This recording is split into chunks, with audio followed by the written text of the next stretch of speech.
প্রদত্ত রাশি, তাই তো?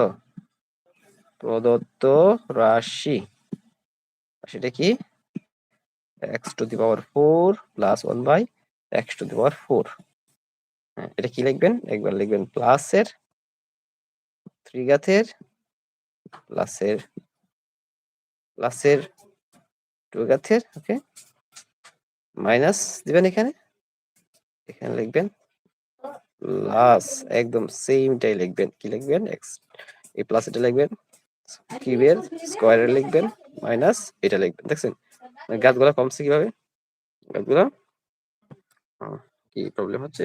হ্যাঁ, ওকে, 3 ঘাত, 2 ঘাত এবং 1 ঘাত, মাঝখানে মাইনাস, এই দুইটা গুণ আকারে থাকবে, এটা লিখবেন।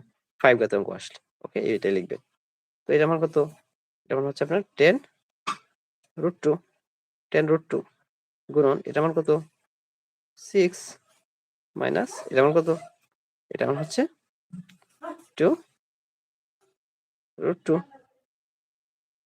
আচ্ছা, তাহলে কত হয়? আপনি এই সংখ্যাটা দিয়ে আগের সংখ্যাটাকে গুণ করবেন। আবার √2 কে নয় কিন্তু। কত আসে তাহলে? ৬ × ৬০, কত? ৬০। ৬০√2 মাইনাস 2√2। ওকে। তো কত আসবে? 58√2। এটাই হচ্ছে আপনাদের আনসার। তাহলে এখানে বিষয়টা হলো 5 ঘাতে যদি অঙ্ক আসে